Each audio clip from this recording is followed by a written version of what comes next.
दोस्तों नमस्कार। आज हम पहुंच चुके हैं हमारी स्थानीय नर्सरी में। आपको दिखाएंगे कि कौन से ऐसे पौधे हैं जिनको अपन सर्दी के मौसम में खरीद सकते हैं। साथ ही उनमें ये बताएंगे कि किन पौधों को अपने को इस मौसम में ख़रीदना चाहिए और किन पौधों को नहीं खरीदना चाहिए।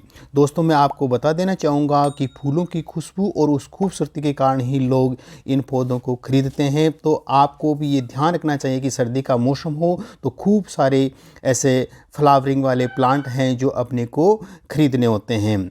अब उनमें से कौन कौन से ऐसे प्लांट हैं जिनको अपन खरीदें, तो सबसे पहले मैं आपको ये बता देना चाहूँगा कि अमूमन आप देखते हैं कि रोज़ है, क्लांचो, पिंटूनिया, पेंजी, गुलदाउदी, मैरीगोल्ड, डहलिया, जरबेरा, ऐसे खूब सारे प्लांट हैं जिनकी फ्लावरिंग देख करके आप उनको खरीदते हैं।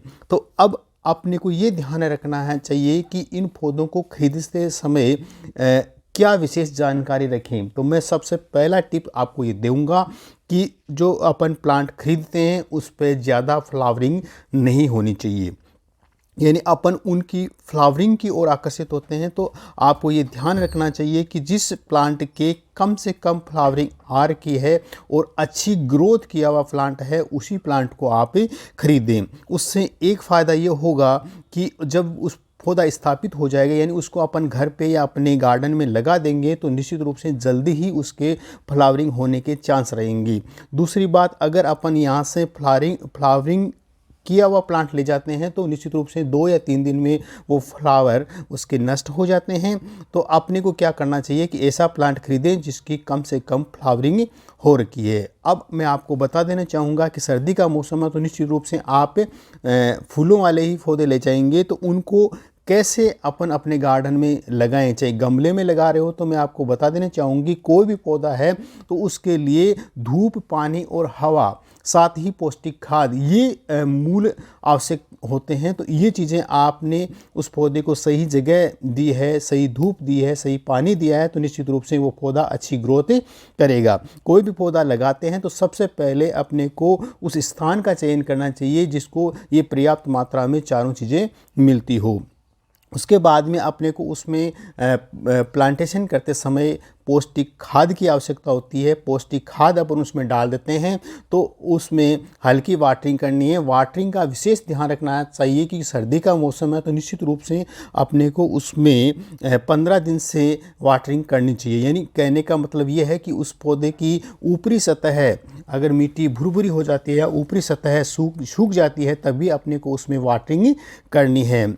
और उसके बाद में 15 से 20 दिन के बाद में आप उसमें, अगर आपको ऐसा लगे कि उसमें पौष्टिक खाद की मात्रा कम है तो आप उसमें NPK भी डाल सकते हैं।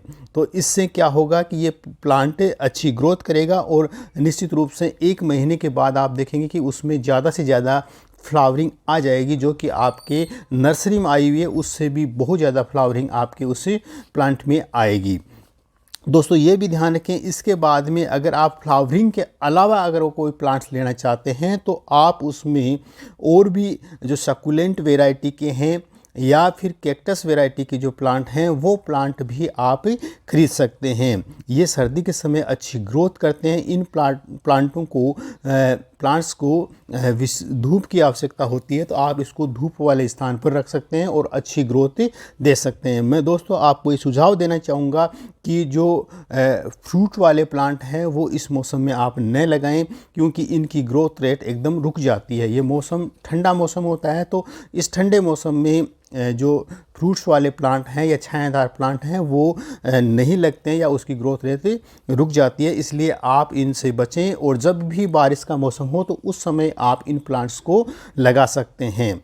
तो दोस्तों ये जानकारी आपको कैसी लगी, इसमें कोई सुझाव हो तो आप मुझे मेरे कमेंट सेक्शन में जाकर के बता सकते हैं। वीडियो तनिक भी अच्छा लगा है तो इसको लाइक, शेयर एवं सब्सक्राइब करना नहीं भूलो।